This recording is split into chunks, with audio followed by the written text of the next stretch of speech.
Intelligent are those who hire people much intelligent than they are.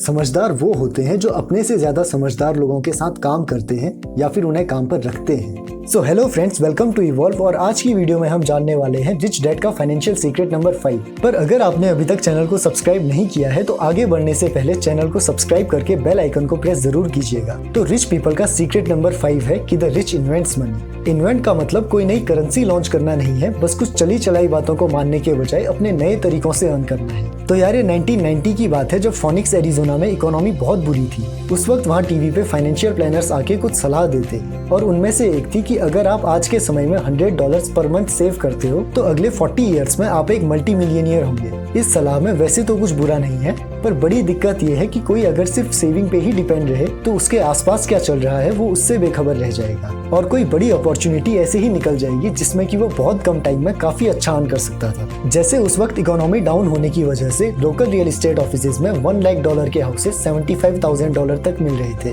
पर rich dad से सीखे हुए Robert market condition से हमेशा अवेयर रहते और लोकल रियल एस्टेट ऑफिसेज में जाने के बजाय बैंकरप्टेसी अटॉर्नी के ऑफिस गए। बैंकरप्टेसी कुछ भी नहीं, बस एक अदालती कार्रवाई है जिसमें कि किसी ऐसे इंसान के इकोनॉमिक्स की डेफिनेशन वाले एसेट्स और लायबिलिटीज को एग्जामाइन करते हैं जो कि अपने बिल्स पे नहीं कर पाता। तो बैंकरप्टेसी ऑफिस में वही $75,000 के घर $20,000 तक मिल रहे थे। रॉबर्ट ने ऐसा एक घर खरीदा और न्यूज़पेपर पे एडवर्टीजमेंट दिया कि $75,000 का घर सिर्फ $60,000 पे। तुरंत रेस्पॉन्स मिला और खरीदने की प्रोसेसिंग फी रॉबर्ट ने $2,500 मांगी, जो कि खरीदार ने खुशी खुशी दे दी और रॉबर्ट ने लगभग $40,000 मतलब 29 लाख रुपीस अर्न किए। Total working time 5 hours. Robert और उनकी वाइफ ने अपने स्पेयर टाइम में ऐसी 6 ट्रांजैक्शंस की और $190K अर्न किए, जो कि लगभग 14 करोड़ इंडियन रुपीस है और total working time 30 hours. Robert इसे एक सिंपल फाइनेंशियल प्रोसेस का एग्जांपल बताते हैं जिसे कोई हाई स्कूल तक की एजुकेशन वाला भी कर सकता है, पर फिर भी लोग नहीं करते, ये कह के कि ये रिस्की है और वही work hard and save money वाली एडवाइस को सुनते हैं। इसी के लिए रॉबर्ट 2 स्टेटमेंट भी देते हैं। वर्क हार्ड एंड पे 30% इन टैक्स। 3.5 महीने तक फ्री में काम करो, कुछ बचे तो उसे सेव करो जो कि फिर 5% से बढ़ेगा, which is also taxed. Take time to develop your financial intelligence. Harness the power of your brain and the asset call. इनमें से जो भी आपको सही लगे वो करो। और यार, hard work is not the key to success, hard work in the right direction is the key to success. और इन 2 स्टेटमेंट में आपको शायद डायरेक्शन दिख रही है। गवर्नमेंट जॉब्स, IITs और बाकी कॉम्पिटिटिव एग्जाम्स का एक टाइम था जब लोगों के पास और अपॉर्चुनिटीज नहीं थी, तो यही वो जगह थी जो कि बेस्ट करियर ऑप्शन थे और लोग साइंस, मैथ्स या आर्ट्स इन्हीं चीजों में अपना इंटरेस्ट ढूंढते थे। पर नाउ एवरीथिंग हैज चेंज्ड। ना तो सबका इंटरेस्ट इनमें होता है और अगर होता भी है तो they don't get what they want. For example, IITians approx 9.3 lakh students appear करते हैं फॉर JEE मेंस, जिनमें से 2 लाख तक सिलेक्ट होते हैं एडवांस के लिए और नियरली 39,000 क्वालिफाई जो कि बेस्ट इंजीनियर्स हैं। और बाकी देखें तो approx 1.5 million total engineers India produces per year, but still world innovation index में इंडिया टॉप 25 कंट्रीज में भी नहीं है, इट्स 52। और हमारी top university IIT Bombay Asia की टॉप 30 यूनिवर्सिटीज में भी नहीं है, it's 34th। But then also students इन्हीं चीजों पे हार्डवर्क करते हैं क्योंकि उन्हें किसी और चीज के बारे में कोई नहीं बताता, और बताए भी कैसे, कोई खुद नहीं जानता कि इसके अलावा क्या जो 22 साल की उम्र में लाइफ सेटल कर दे। गलत सिखाते हैं सब। इतनी यंग एज में सेटल होके फायदा क्या? We get trapped in rat race. हाँ, सेटल होना और अर्न करना शुरू करने में डिफरेंस है। Earning should begin as soon as possible. Need doctors, पर डॉक्टर्स की average salary 10.5 lakh per year है।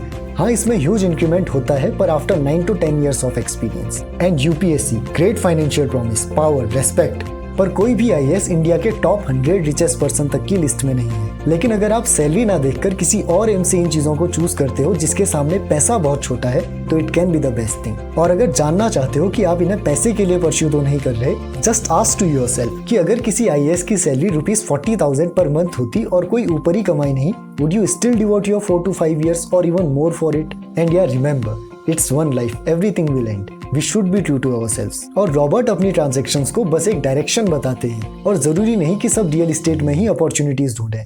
रॉबर्ट भी ये नहीं कहते कि तुम भी यही करो। खुद भी अगर उन्हें कोई इन्वेस्टमेंट ज्यादा कॉम्प्लेक्स लगती है और वो उसे नहीं समझते तो ही डोंट डू इट। बट हाँ, इतना जरूर कहते हैं कि simple math and common sense are enough to do well financially. Simple से मतलब a 5th grade math will do. पर हाँ, इधर the more you learn you realize there is a lot to learn. Schools की तरह नहीं कि एक बार पढ़ लो और सिलेबस खत्म। You don't have to work for money, you have to play with money. जैसे कोई भी गेम खेलते हैं, पैसे के गेम को समझने के लिए रॉबर्ट ने अपना एक गेम भी डिजाइन किया है जिसका नाम है कैश फ्लो।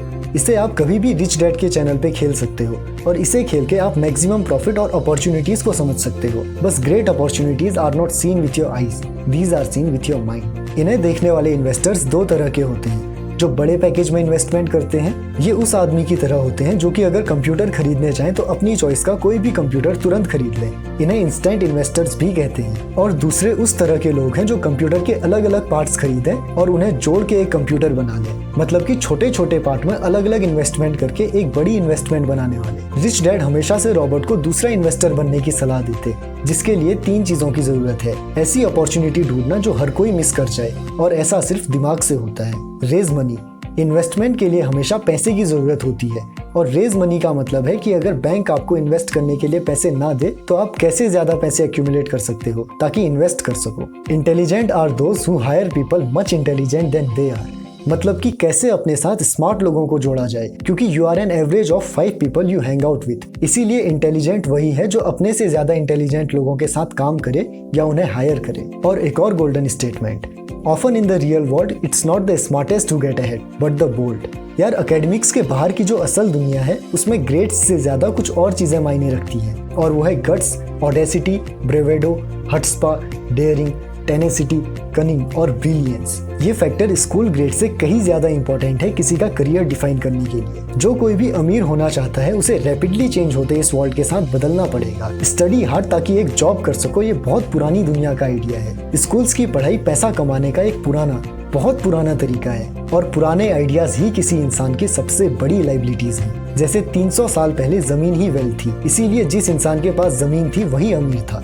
कुछ टाइम बाद फैक्ट्रीज और प्रोडक्शन में वेल्थ थी और इंडस्ट्रियलिस्ट ने राज किया, और आज वेल्थ है इंफॉर्मेशन में, जो कि इंटरनेट के थ्रू मैक्सिमम लोगों के पास पहुंची हुई है। एक्सट्रीमली वैल्यूएबल और एक्सपेंसिव नॉलेज एक चीप अमाउंट में सबके पास है, और इससे बड़ी अपॉर्चुनिटी शायद ही हो। रॉबर्ट लिखते हैं कि it breaks my heart to see students know the answer but lack the courage to act upon it. और करेज अपने आप नहीं आती, एक बार कोई हिम्मत वाला काम करना पड़ता है या ऐसा कोई डिसीजन लेके उस पर चलना पड़ता है, तब हिम्मत बिल्ड होनी शुरू होती है। रॉबर्ट आज भी बहुत से लोगों को स्ट्रगल करते हुए और जॉब में हार्डवर्क करते हुए देखते हैं, simply because they cling to old ideas. Asset column में सबसे पावरफुल एसेट हमारा दिमाग है, और इसे अच्छे से ट्रेन किया जाए तो ये इनॉर्मस वेल्थ क्रिएट कर सकता है। और एक अनट्रेन्ड माइंड एक्सट्रीम पॉवर्टी भी क्रिएट कर सकता है, जो कि किसी की जनरेशंस को तबाह कर सकती है। पैसा सिर्फ एक इल्यूजन है, पैसा वो है जो हम उसे मानते हैं। अपने पैसे को अपने एक वर्कर की तरह देखो, it will work hard for you. और पैसे के हार्डवर्क की खासियत, ये दिन में पूरे 24 आवर्स काम करता है, एक्सट्रीम हार्डवर्क। हम इंसान हैं, द ओनर ऑफ मनी। हमारा काम है स्मार्ट वर्क, ना कि हार्ड वर्क। और स्मार्ट वर्क का मतलब है ऐसे काम करना जिनकी दुनिया को जरूरत है, और मार्केटिंग और मॉडर्न टेक्नोलॉजी की नॉलेज से उन्हें कंबाइन करना ताकि मैक्सिमम बेनिफिट हो। और मॉडर्न वर्ल्ड में कोई एक स्किल से काम नहीं चलता, एक आदमी 3 से 4 आदमियों का काम करने के काबिल होना चाहिए। पर जो नॉलेज स्कूल्स और कॉलेजेस देते हैं वो 30 to 40 ईयर्स पुरानी है, जिससे कि एक इंसान का काम भी नहीं कर पाता। ये सारी बातें रॉबर्ट अक्सर अपने स्टूडेंट्स को सिखाते रहते हैं। So this was all for this video. Hope you found something new and useful, and if yes then make sure to like this video, subscribe to our channel और अपने फ्रेंड्स के modern future के लिए इसे share जरूर करें। Thanks for watching.